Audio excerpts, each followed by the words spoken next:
Today we're going to talk about being touched by an angel. Do you believe?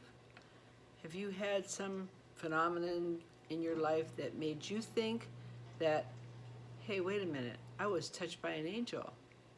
I wouldn't have been here if I hadn't have done this or if I had done that. We have all had experiences like that. Today I'm going to talk to you about my experiences of being touched by an angel. If you're interested in this subject, stay tuned.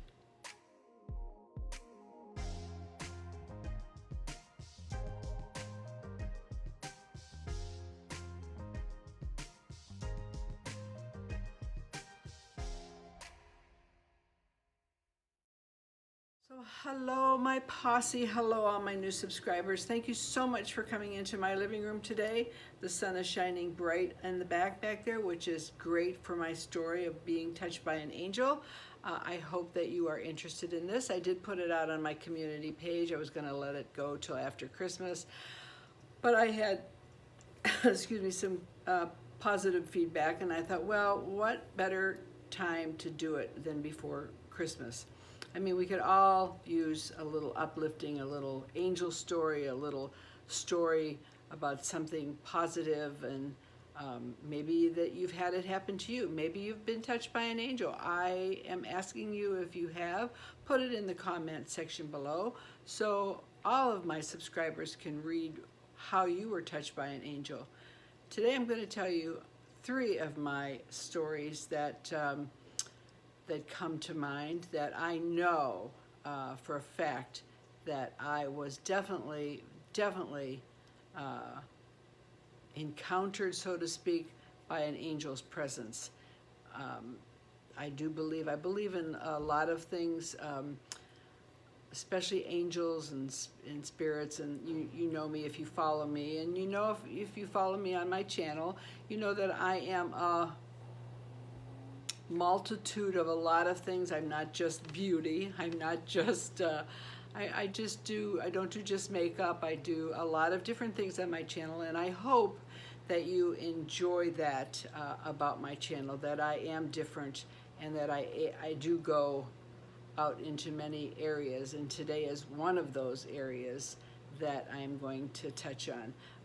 And for all of you that watch me who don't subscribe, I know my analytics said that 43% of my viewers that watch me have not hit that subscribe button yet. So, come on. It's a new year. Try me. You like me. Isn't that what Mikey says? Try it. You like Mikey, you'll like it. Anyway, so join my posse and hit that button and subscribe if you're on the fence. We have a lot of fun here. My subscribers, I know everybody says the same thing, but I think I have about the best bunch of subscribers, my posse, that's out there. I have a great loyal fan base. I love you all. You know that I always answer all your comments. I do the best that I can, as fast as I can. Sometimes I'm a little slow because I'm busy. Anyway, so hit the subscribe button if you like what you see and you like the diversity of my channel, and come and join us. I'm 76 years old, and I've had many different experiences in my life, with many different things, and I'm a believer in a lot of different things. So today is my stories about I know that I was touched by an angel. And the first one that I'm going to tell you is resonates in my heart, really. But it was when my father was passing away. Daddy was a very strong Italian man. He was very, didn't want anybody to see him cry. I don't think I ever saw my dad cry, but once. He just wanted to maintain, his strength and stability for his family. Daddy didn't want anybody to see him weak or down or anything. He was always kind of upbeat, and he was just the matriarch of the family, I guess. So when Daddy had cancer, and he was really, towards the end, he was really deteriorating fast, And we could all see it, and it was, he was very upset because he couldn't do the, the manly things that he used to do in the hospital, and he was probably there for, 3 days before he passed away. We were all sitting around, and it was just a long day, and my sister was sitting next to my dad in bed, and I was sitting kind of like in the front of his bed. My mother was over here, my brother-in-law was there, and we were there that day actually. I think it was just the immediate, me and my sister, my brother-in-law, and my mom. And so my sister was sitting on that side of him, and we were just watching him breathe all day, and my sister said to me, whispering, she goes, "This is like really tough on us, watching our dad basically die." And I whispered, and I went, "I know, this is so hard."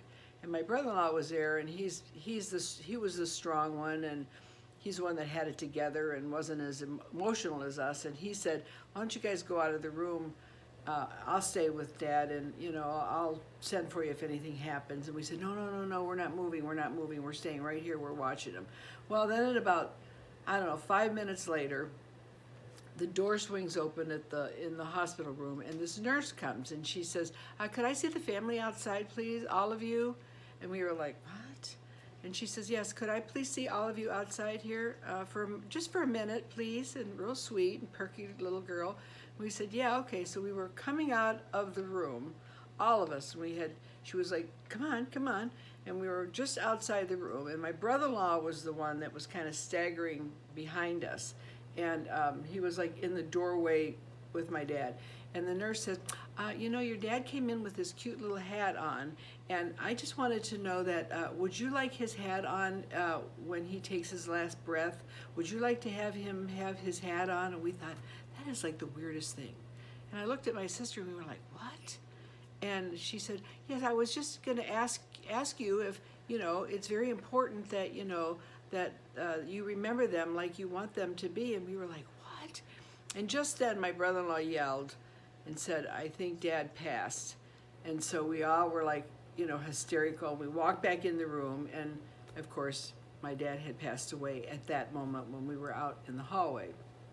And of course we were all distraught, and we were just devastated. And then all of a sudden, my son, who was supposed to be at work, all of a sudden he storms into the room, and I said, "Oh my gosh, how did you know to come?" And he goes, "Mom, I was driving in the car," and he said, "I got this white flash in my windshield, and somebody said, 'Go home.' I could hear somebody say, or 'Go to the hospital.'" He said, "I turned the car around, and I came, and within 10 minutes. And so we were just bawling and, crying, and we were very, very close to my dad. So my mother, you'd have to know my mother to know this, but she had ordered a sandwich in the day, and she wanted that half a sandwich. The nurse had said that she put it in the refrigerator down the hall. And so my mom said, "I want my sandwich." And I was like, "Mom, Daddy just passed away. What do you care about your sandwich?" She goes, no. The nurse out there that we talked to when we were coming back in, she said she would get it for me. I was like, oh my gosh. So I said, "I'll go and find out." So me and, I don't know, I think my sister went with me, and we were talking to this nurse. We said, we're looking for this nurse that came to take us out of the room and talk to us. And she goes, "Well, who came and took you out of the room?" And we said, "I don't know, some little girl. She looked like in her late 20s, blonde hair, short hair. She had green scrubs on." And she said, "No, we don't have anybody here that fits that description." And we said, "Oh yeah, because she brought us out of the room to ask what we wanted to do with my dad's hat." And she goes, "Why would anybody ask you that?" And we were like, "I don't know. That's what we thought too. We thought it was kind of weird, but she just called us all out of the room, and she asked us if we wanted my dad's hat on when he was taking his last breath." She says, "Who would ask you that?" She says, "Nobody here would ask you such a thing." And I said, "Well, she had a green," we were all sitting there, and yes, she had a green scrub set on. She had a white blouse on, and she was real fair complected, and she had blonde hair, and it was short hair, and she was real bubbly and real perky. She says, "We don't have anybody here that's on this floor that looks like that. And we don't wear green scrubs here. We have blue scrubs." And we were like, no. And we were like, oh my gosh. So to us, we just felt that, my dad did not want to pass in front of us, and he knew that it was hard on all of us to watch him. And somehow this angel came in and dragged us all out of the room at that precise moment, so we didn't see my dad take his final breath, because he would not have wanted that. He did not want that for his family. And so we just always believed. And even the doctor, when the doctor came in, and he had said that Daddy was gone, and we were all around. We were telling the doctor about this nurse, and he goes, "We would never ask that question. We would never call you out of your room and ask such a crazy question as that. I mean, that's not true." And we were like, there was like 5 of us there, and we said, "Well, it's true because we all saw her," but evidently nobody there knew of her, and nobody heard of her. And I think she said her name was Julie, Nurse Julie. They didn't even have a Nurse Julie on the floor. But we were all witnesses to this woman who came and got us out of the room just before my daddy had passed, because I think she knew and Daddy knew that he did not want to pass in front of us because he was too strong and he didn't want to hurt us that way. So that was not my first encounter with an angel, but I do believe in that, because she just came out of nowhere, and we went up and down the hallways looking for her, and we never found her, ever. I mean, I even said to my sister, "I'm going to go hit the 2nd floor. We're going to hit here, we're going to hit there." And we never found her, and nobody had green scrubs on. Everybody had blue scrubs on. So yeah, I really believe that she came at that moment to take us out of that room so Daddy could pass on without worrying us. My first experience, not my first, but that was an experience I believe was definitely sent by an angel. And the other one that I had was when I had just graduated from high school. And I was really friends with a whole bunch of people, of course. And this friend of mine, him and I were like brother and sister. I mean, he was just my best friend ever. And we went through high school together, and I really liked him. So we were all going out. There's a whole group of us that were going out. It was after, we graduated, and we were going out, and we were going to celebrate our graduation and stuff. And so he said, well, they called me Rez. And he said, "Rez, where are you going to be? We'll come by and pick you up." And I said, "Well, I'm going to be over at my girlfriend Sam's. I'll be over there." And he goes, "Well, we'll buzz by and pick you up." And we said, "Okay." So I went over to my girlfriend Sam's house, and we were sitting there, and I go, we're going out. We were going to like this pizza place, this real popular pizza place when I was in high school. And I said, my mom would really be mad if she thought I was getting in a car with somebody. And she goes, "Yeah, her dad was a priest." So she said, not a priest, but Armenian Posse priest, so they get married, not like Catholic priests.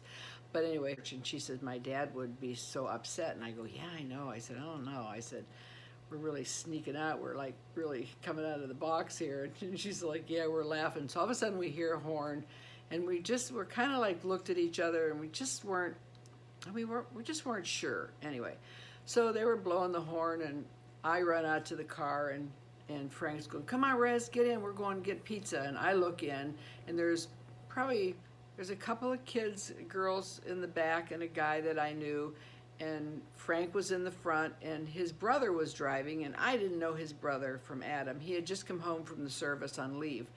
And so I said, "Well, I don't know him, Frank." And he said, "Oh, no, he's my brother. He's okay." And I said, "Well, let me go get Sam." I said, I guess we'll go. And so all of a sudden I was just kind of pushed. I was like just this big push pushed me over almost to the back side of the car. And I thought, God, I thought it was Sam, my girlfriend. And I said, "What are you?" Like I was mad because she was pushing me. And I turned around, and she was still by the door way back in the house. And I was like, that was weird. So then all of a sudden I get this, like somebody's blowing at me, and Frank went to open up the door, and the door of the car just kind of slammed. And then I got this curdling feeling like I heard something say, "Don't go," And so I I closed the door. The door was a little bit open. He had reopened the door, and I closed it. And I said, I don't think we're going to go. And he said, oh, come on, come on, come on. I go, no, you know, I don't, my mom would be really mad. I blamed it on my mom. I said, my mom would be really mad if I got in the car. I don't know the driver. And he goes, oh, it's my brother. Come on, come on, come on. I go, no. And Sam had come down. She goes, what's going on? Are we going or not? And I go, no. I said, there's a red cardinal outside as I'm telling the story about Frank. Oh, there's two of them. That's crazy. But anyway, so we closed the door and they were all like mad. Oh, come on, you know, buck, buck, buck, buck. They were going like this all the way down the street, you know, out the window. Their heads were going buck, buck, buck, buck, buck, you know.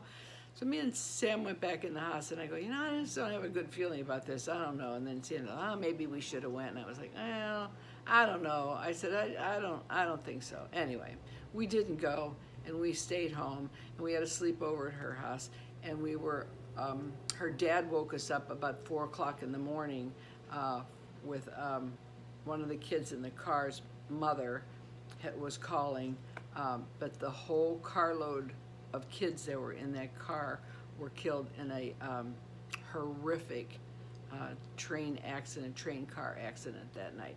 And it turned out that the driver, Frank's brother, was drinking and he hit a train, and everybody in the car but him were killed that night. And so I think that pushed me, and that somebody like breathing in my face was my guardian angel telling me not to go, because had I got in that car, me and my girlfriend got in that car, we would not be here today to tell you the story.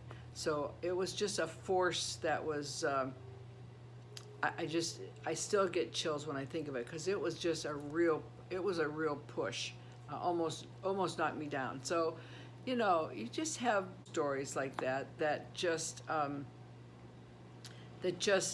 keep us grounded and keep us believing and keep us, I guess, on the straight and the narrow. And yeah, you know, there's things like guts, you know, you have gut feelings and stuff, and some are gut related feelings that you get that something tells you, but who tells you? I mean, how do you know it's not like somebody whispering in your ear?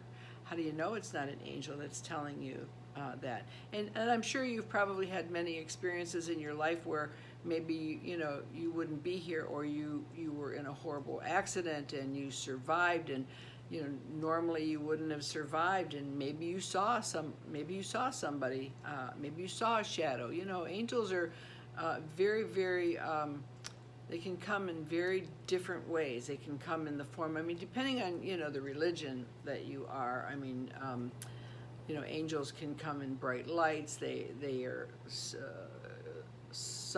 they're like, I think angel is from the Greek word angelos, which means messenger, and an angel is kind of a messenger of God, I believe, in my religion, that's sent to protect us, to help us, sometimes in tragic situations, sometimes in just, you know, not so tragic situations, but they're there to help guide us, and that's what I believe.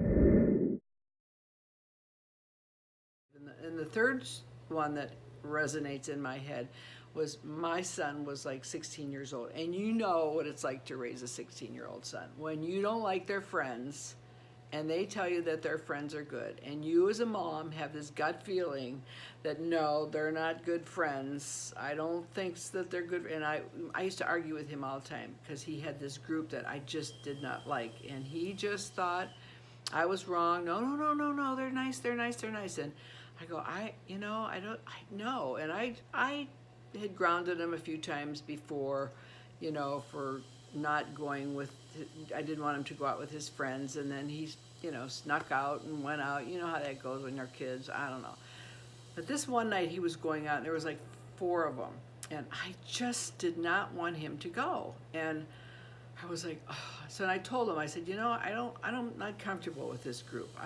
It's fine. I'm 16. I know right from wrong, and it'll be fine. And I'm like, you know, I don't know. I don't have a good feeling about this, and I'm the mother, and I don't think I want you to go. So I had gone in the kitchen, and all of a sudden I heard this door slamming. This door was slamming.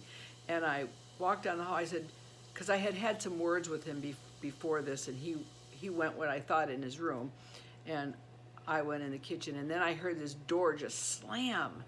And so here I am coming down the hall, and I go, did you slam that door on me? Did you slam that door on me? Open up this door. And I'm going like this to his bedroom door, and I'm shaking his bedroom door, and I'm like, open up this darn door. Open up this door. And I'm banging on this door, and this door was like locked. And I'm like, open up this door. You are not going out tonight. You are grounded, buddy. And the door was like locked. I said, you open up this door. And all of a sudden I hear a voice, and it's him. He's going, Ma, what are you talking about? And I turn around, and he's coming down the other end of the hallway. He wasn't even in his room. And I was like, what? I said, you didn't close your bedroom door? And he goes, no, I didn't close my bedroom door. So all of a sudden I'm opening it, and it just opened by itself. It just was open. And then I got hit by this same this blowing in my face. It's like it almost took my breath away.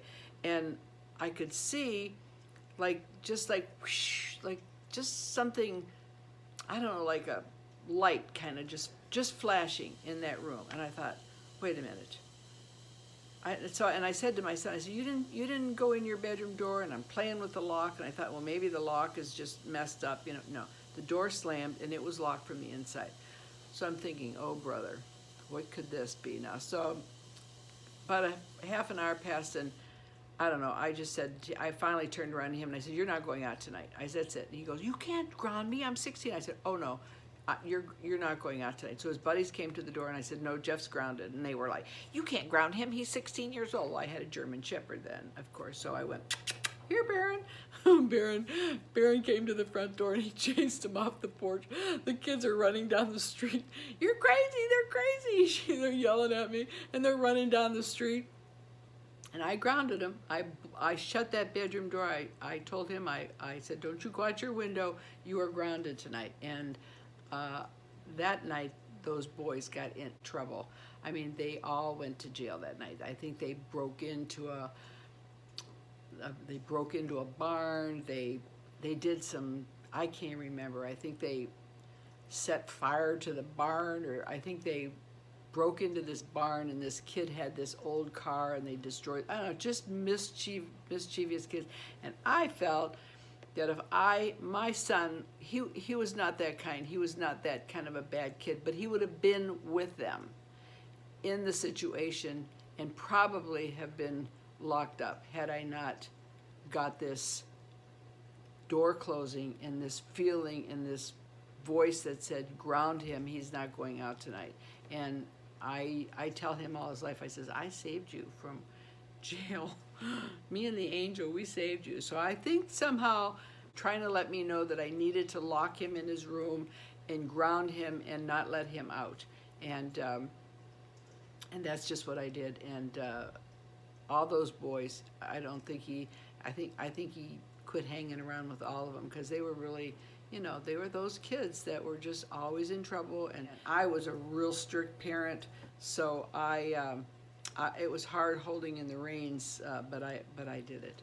So they were my three, and I believe, and I've had other encounters, and I mean, angels are not like spirits. They're not like, it's not the same thing as like when I see a spirit, or when, there's a spirit around, or somebody comes to you in a spiritual form, in a whole form.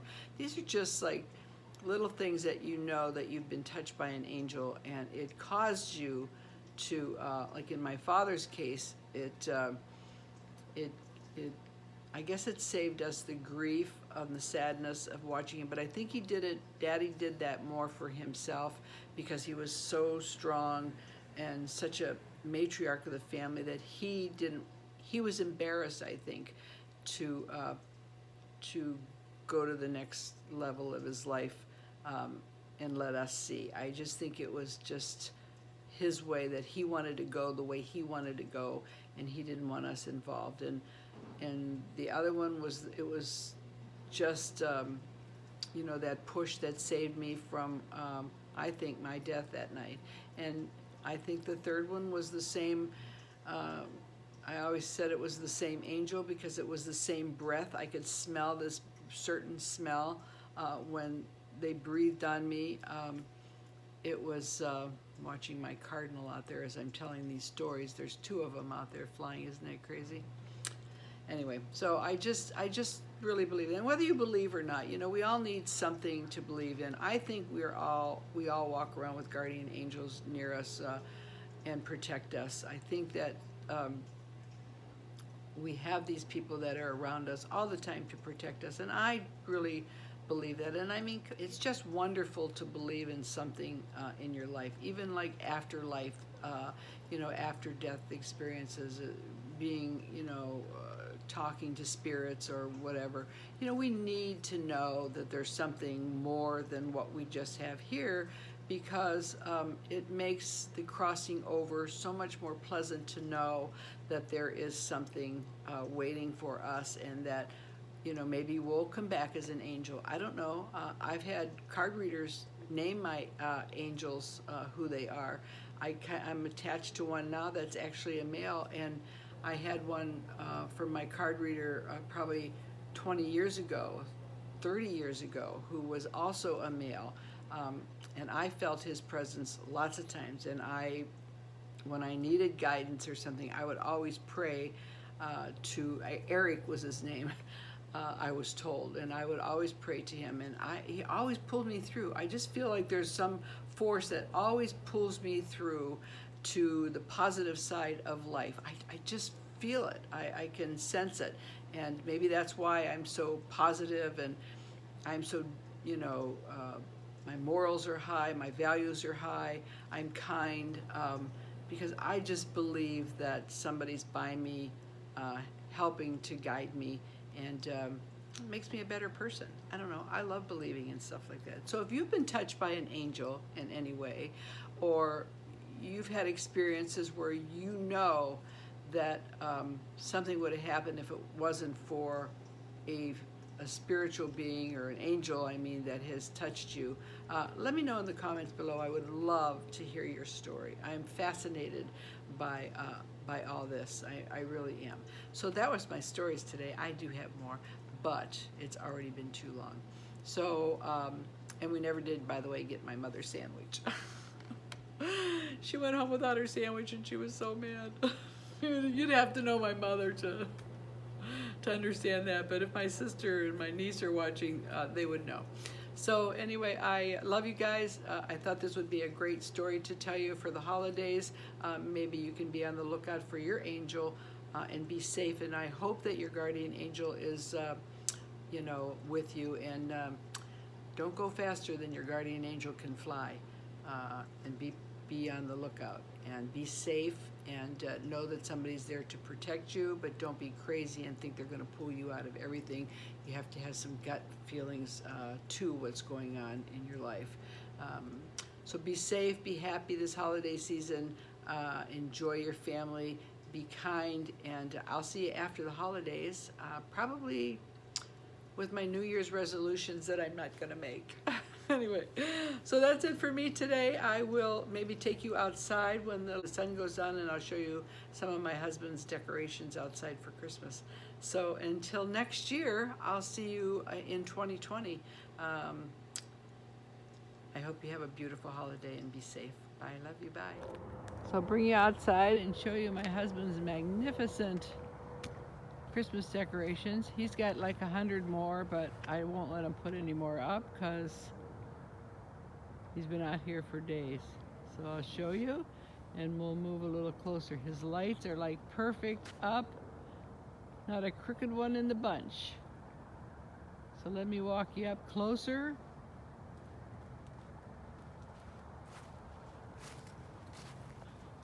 This is my favorite, my hot air balloon. Oops, and my Santa train. And there's Minnie and her sleigh. And our favorite little snowman on the porch. I'm walking up a hill, guys. Favorite little snowman. Beautiful lights around our door, perfectly hung. Oops. Our tree. Our reindeer and our Christmas tree. Nice job. On the roof, perfectly outlined. He makes Christmas Christmas. At our house, anyway. Packages under the tree. If I can open them up for you. And that's our Christmas. Merry Christmas from our house to your house. Say bye, Minnie. Minnie. Enjoy your ride. Say bye to my subscribers. Bye. Love you. Bye. Merry Christmas.